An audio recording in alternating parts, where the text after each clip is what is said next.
Bismillahirrahmanirrahim. Dear students, Assalamu alaikum. In last class, we started to discuss about the control structures. And in control structures, we discussed what are the conditional structures.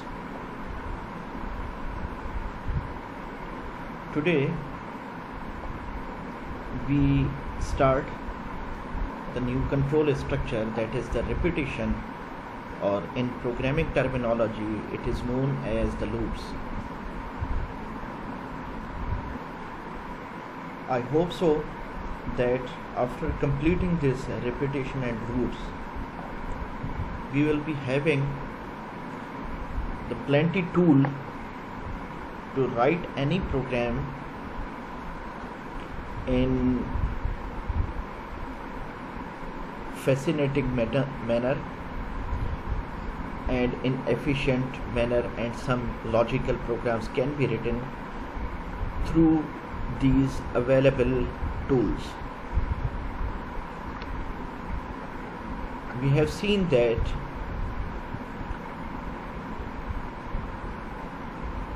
some foundation stone has been built by understanding the fundamentals of any programming language, but in our case we are following the C++ language. What a language is, why the language is used, how it behaves similar to the natural languages, what are the fundamental building blocks of understanding any programming language, how these languages behave, what are the syntax and syntactic rules. Every language is having its grammatical structure that allows us to write or converse with another person. In very similar fashion, the programming languages are also having some fundamental rules that must be followed while you are writing any program.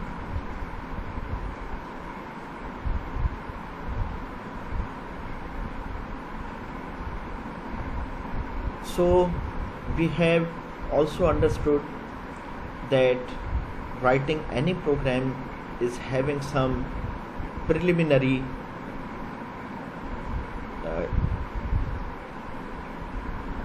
statements or set of the instructions which are almost written in every program. You have gone through that.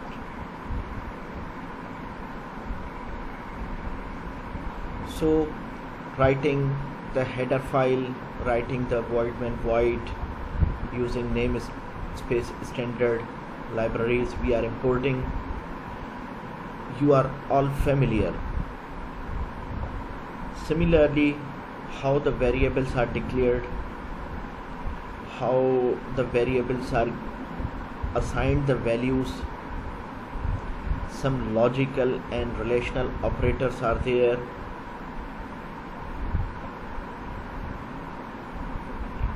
How keywords or reserved words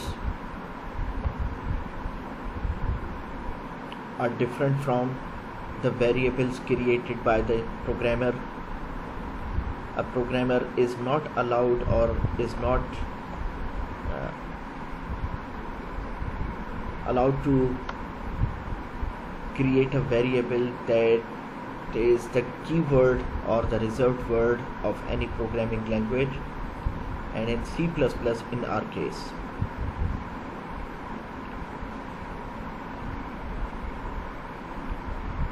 Again, so now it depends upon you that how much you are doing practices on different programs, how you are understanding the program, how you analyze the program.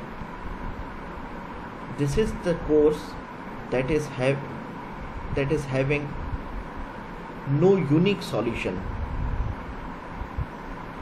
Every person is having his or her approach to analyze the problem, to analyze any statement.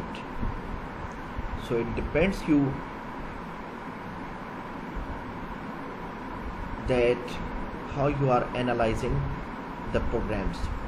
The thing is that the solution should be acceptable.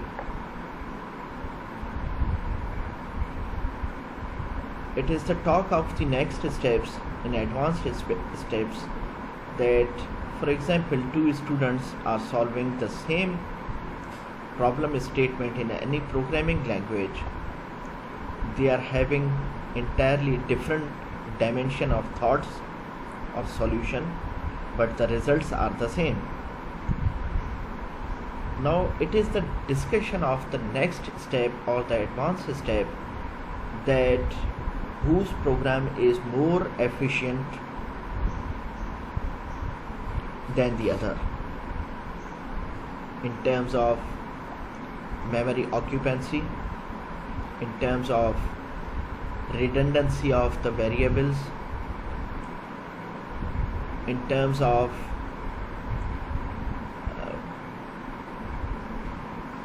the technical approach is applied to solve the problem. So this is all that we have done.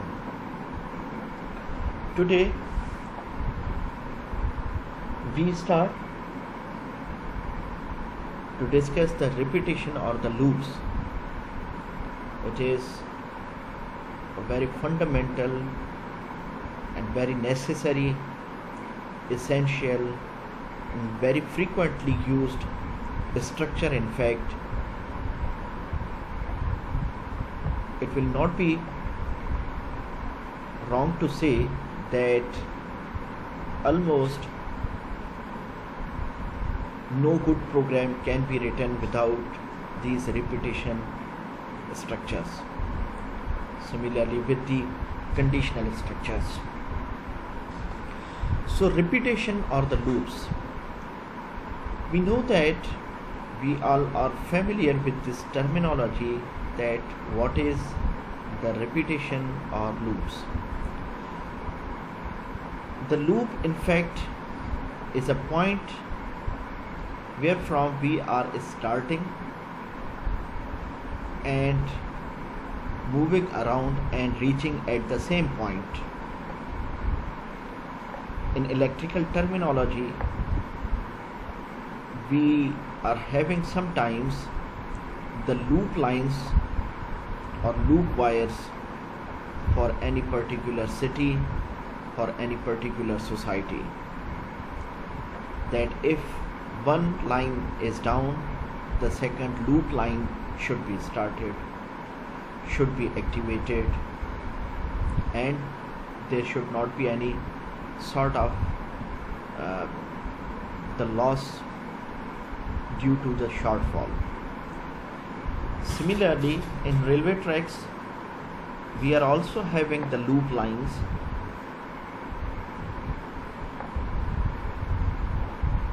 And repetition, we are normally using that the same activity is performed. That is known as the repetition. So this is very common activity in our daily lives. So the programming language allows us to implement such kind of activities in our programs.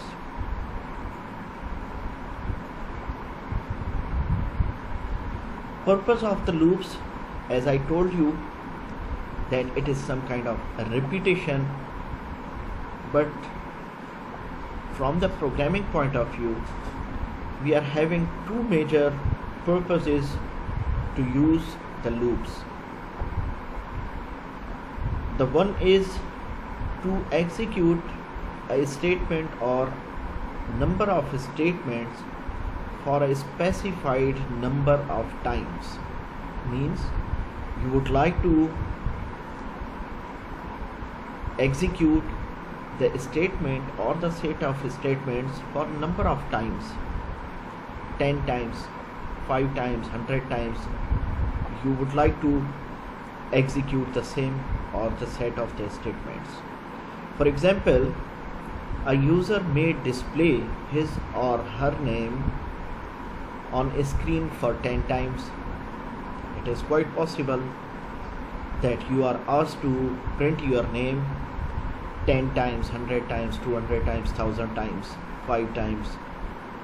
So what happens? One illogical approach might be there. You are writing the C out, and within the quotation marks you are writing your name. Again, for the next line, the same line is executed, means C out, within quotation your name. Again, for third line, C out, quotation and your name. It can be done, but yes, this is possible when you are having some couple of repetitions. But when it increases to the plenty number of times, it will be tedious. It will be difficult for you to write the same line 5 times, 10 times, 100 times. Very difficult and very illogical, in fact.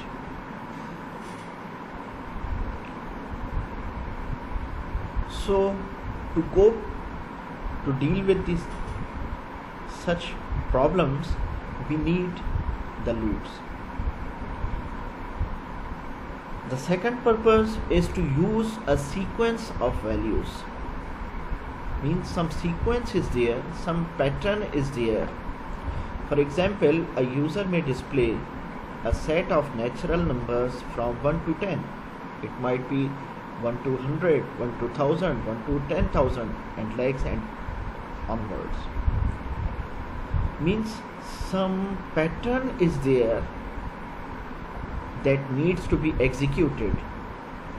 That is the reason here we are saying that to execute a statement, here we use a sequence of values.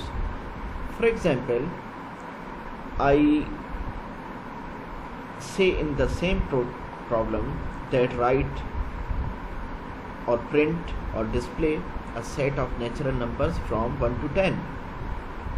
These numbers are having in fact some relation, that 1 plus 1 2, 2 plus 1 3, 3 plus 1 4, 4 plus 1 5 and so on. So it is having some uniform pattern that we are following. Try to understand this thing. So that is the reason we are saying it as a sequence of the values. The same problem may be modified a little, that for example display a set of natural numbers or even numbers. So what happens? 2, 4, 6, 8, these numbers are having some pattern. We are adding 2 into the number and producing the third number, second number, third number, fourth number and onwards. So to deal with such kind of sequences, patterns, we also use the loops. The loops are very helpful, useful in such kind of situations.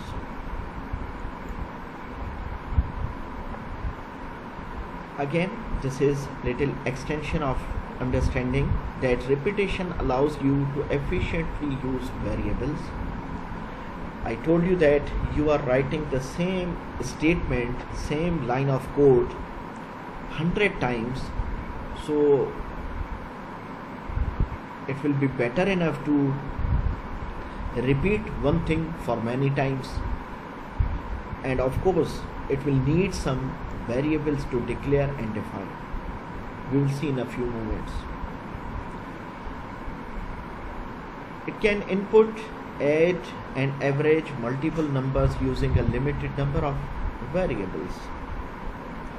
Same operations can be performed in very confined limited number of variables. Although it depends upon problem to problem, program statement to program statement. But that is once again efficient use of the variables.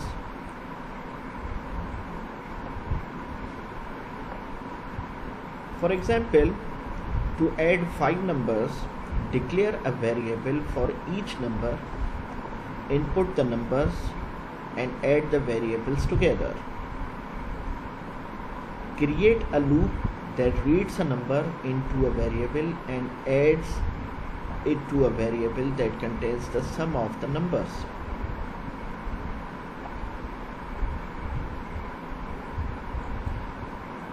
So, while talking about the repetition, we are having two types of repetitions in fact. One is known as the counter controlled loops. The second is known as sentinel controlled loops. In literature, you will find these two types of repetitions, and these are very simple, not to worry about them.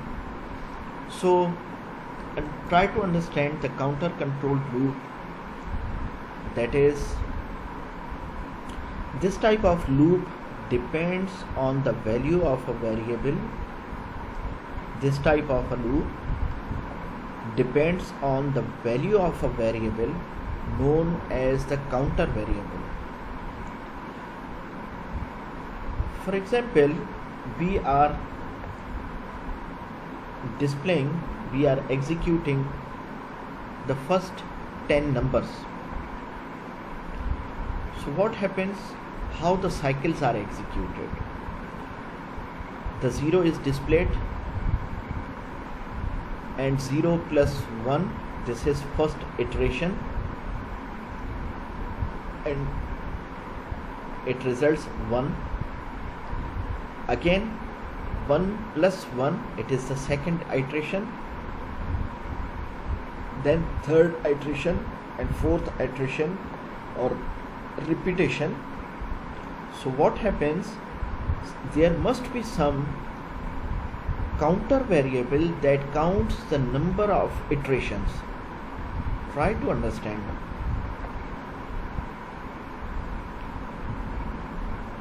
If you are having a ball that you are rotating from one point to the same point, and you have to count that how many times you have rotated it. Or for example, I tell you that watch a clock and look at the minutes needle and count them. So you will start, for example, from the 12, and when it reaches again to 12, means one iteration is completed. Then again second iteration is completed. Then third iteration is completed. So how many counting is there?